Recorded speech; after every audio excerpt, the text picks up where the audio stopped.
यहाँ ना इंसाफ है, ना रोज़गार है। यहाँ तो बस जाति और धर्म के दंगे हैं। उन दंगों में कब किसी की जान चली जाए, उन दंगों में कब कोई भुखमरी पे आ जाए। तो यहाँ पर आज कैथल में गुरनाम चुडूणी भी पहुँचे हैं, तो उनका क्या कहना है इस मामले को लेकर, तो पूछते हैं। राम राम जी नमस्कार। तो आज यहाँ पर पहुँचे हो सर, जो कैलरों वाला लड़का है तो उसका अभी तक कोई अता पता नहीं है, तो क्या कहना चाहोगे उसके बारे में? देखिए, दुर्भाग्यपूर्ण है कि हमारे देश के अंदर जो हालात पैदा हो रहे हैं और जिसका सरकार कोई संज्ञान नहीं ले रही है। लोग यहाँ बेरोज़गारी है, हरियाणा में तो बहुत ही बेतहाशा है, और उस बेरोज़गारी की वजह से लोग ये सोचते हैं कि चल तो अपना 1 किला बेच दे और 20 लाख 30 लाख लगा के लड़के को बाहर भेज दे। लेकिन वहाँ भी एक बेईमानी है, वहाँ भी जो एजेंट हैं वो गुमराह करके लड़कों को ले जाते हैं, आगे फिर उनसे मारकूट करते हैं, उनसे फिर आगे और पैसे मांग लेते हैं, आगे सिरे तक जाते नहीं है, जंगलों से जाते हैं। तो वही हादसा शिव कुमार के बेटे के साथ भी हुआ है, और उसके ऊपर जो है फिर यहाँ की जो पुलिस है वो सख्ताई नहीं बरतती।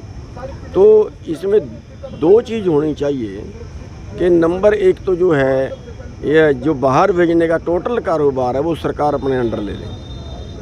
उसमें सरकार अपने दफ्तर खोले, अपने दफ्तर के थ्रू जाएगा तो फिर कोई 2 नंबर का काम नहीं होगा। और जो आइलेट्स है वो हमारी पढ़ाई में शामिल होनी चाहिए। तो यहाँ पे जो एक ये किसी कारोबार के रूप में उभर गया, बाहर भेजना एक कारोबार के रूप में उभर गया, तो इसमें जो एजेंट हैं हो सकता है जो यहाँ के हैं वो निर्दोष हों, क्योंकि यहाँ का एजेंट तो अमेरिका में छोड़ के नहीं आएगा या किसी दूसरे देश में छोड़ के नहीं आएगा। वो आगे से आगे संपर्क होते हैं, इनके आगे फिर उसके आगे फिर उसके आगे। अब जो अगले वाले ने ठगी मार ली या उसके मन में कोई बेईमान आ गया तो ये यहाँ वाला करे भी क्या। तो ये सारी समस्याओं का एक ही हल है कि सरकार इसको अपने अंडर ले, और जो ये लड़के वाली बात है इस पे जो पुलिस है उसको सख्त कदम उठाने चाहिए। देखो सर, जैसे बार बार लगातार मतलब लड़के बाहर जा रहे हैं, विदेशों में जा रहे हैं, तो इस चीज़ों का दोष मतलब सरकार पे भी है कहीं ना कहीं। सरकार बेरोजगारी है सबसे बड़ा मुद्दा, सबसे बड़ा बेरोजगारी है, और यहाँ इंसाफ नहीं है। बेरोजगारी भी है, उसके ऊपर इंसाफ नहीं है। इंसाफ का मतलब ये है कि अगर आपकी यहाँ दुकान है और मैंने कब्जा कर लिया, आप 20 साल नहीं छुड़ा सकते मेरे से। कानून व्यवस्था ढीली डाली है ही नहीं, है ही नहीं। अब तो जो कानून व्यवस्था थी भी वो बीजेपी ने खरीद ली। अब तो जो आप देखिए, लखीमपुर के अंदर किसानों को गाड़ी चढ़ा के कत्ल कर दिया गया मंत्री के बेटे ने, और मंत्री कुर्सी पे है और गृह राज्य मंत्री है, यानी जिसकी जिम्मेवारी देश को बचाना, रक्षा करना। और 120B का मुजरिम पहले कहता है कि मेरे को ऐसे वैसे मत समझ लेना, मैं मंत्री से पहले भी बहुत कुछ था और मैं सीधे कर दूंगा, और कर देता है। कोई मुकदमा नहीं है। कौन सी इंसानियत बची है देश के अंदर? कसाईयत खोल के रख दिया है। तो यहाँ ना इंसाफ है, ना रोज़गार है। यहाँ तो बस जाति और धर्म के दंगे हैं। उन दंगों में कब किसी की जान चली जाए, उन दंगों में कब कोई भुखमरी पे आ जाए। आप देखें, आज 33 किसान रोज सुसाइड कर रहे हैं, आज 38 बेरोजगार रोजाना सुसाइड कर रहे हैं, आज मेरे ख्याल से 25 के करीब जो है वो स्टूडेंट रोजाना सुसाइड कर रहे हैं। आज 22 करोड़ लोग हमारे देश में ऐसे हो गए जिन पे 2 टाइम की रोटी नहीं है। क्या करेंगे वो यहाँ रह के? तो आज मतलब हालात जो हैं वो अति गंभीर है। और अभी जो कारोबार बचे हैं वो चाहे किसानों का है, चाहे दुकान वालों का है, चाहे रेडी फड़ी वालों का है, मार्केट का है, व्यापारी का है, वो सारा कारोबार जो है चंद कंपनियां ले जा रही हैं उनको। आप देखिए कि आज ऑनलाइन कुछ भी मंगा लो, और अभी 2024 तक और कई गुना बढ़ जाना है। बहुत तेज़ी से बढ़ रहा है। पूरी दुकान, पूरे मार्केट जो है मक्खी मारेंगे। तो सर इन सारी चीज़ों की दोषी सरकार है। देखिए, अगर सरकार अमेरिका की पॉलिसी को भारत में लागू करेगी तो नहीं, एक दूसरे के विरुद्ध है। भारत में जनता ज़्यादा है और उत्पादन कम है, और अमेरिका के अंदर जनता कम है और उत्पादन ज़्यादा है, ठीक है। अब वहाँ का मुकाबला ये कैसे करेंगे? उदाहरण के तौर पे 1 किला कपास बिजली हरियाणा वाले ने और 1 किला कपास बिजली अमेरिका वाले ने।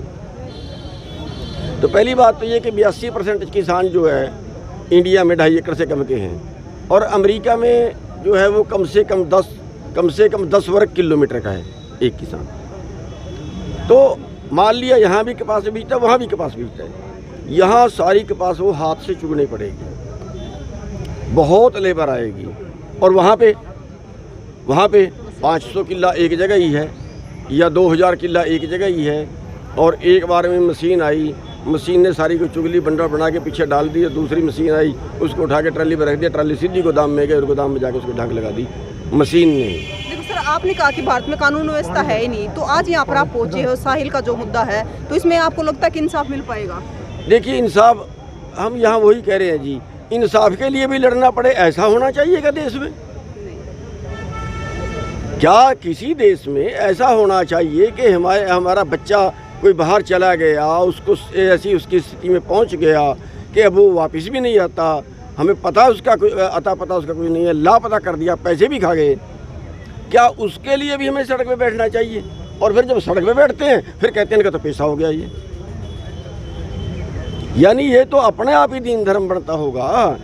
यहाँ कोई इंसाफ नाम की चीज़ नहीं बची है। यहाँ तो एक आदमी क्राइम करता है और जिसके साथ क्राइम किया वो क्राइम करके थाने में जाके पैसे दे दे, तो थाने वाले उस क्राइम करने वाले को नहीं पकड़ेंगे, उसको पकड़ेंगे जिसके साथ क्राइम किया। मैं उदाहरण तो दे रहा हूँ आपको, इतना बड़ा मैटर बता रहा हूँ आपको। लखीमपुर का किसानों पे मुकदमा दर्ज कर दिया कि किसानों ने वहाँ हमलावरों को मार दिया।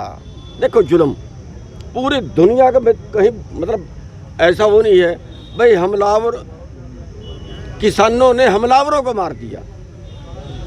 इनकी धारा 100 ये कहती है, आईपीसी की धारा 100 ये कहती है कि अगर हम यहाँ खड़े हैं, हमारे पे कोई हमला कर दे, हम जो अभी कार्रवाई करें वो मर जाए, तो हमारे पे मुकदमा नहीं बन सकता। और बता दें, भविष्य उन किसानों को सजा होगी और मुजरम बरी होंगे। क्या करेगा यहाँ पे? सर, आज के मुद्दे के बारे में क्या कहना है? आज के मुद्दे के बारे में मैं ये कहना चाहूँगा कि हम शिव कुमार जी जो हैं, जिनके बेटे बाहर गए हुए हैं, कलरम गांव से हैं, हम उनके साथ में हैं, और जहाँ भी उनको ज़रूरत पड़े, अगर सड़क पे बैठना पड़ा तो, किसी को घेराव करना पड़ा तो, कहीं थाना घेरना पड़ा तो, जैसे भी वो कहें, नेतृत्व उनका रहेगा, कमांड उनकी रहेगी, जैसे भी वो कहें वो उनके साथ। तो इंसाफ की लड़ाई लड़ी जाएगी।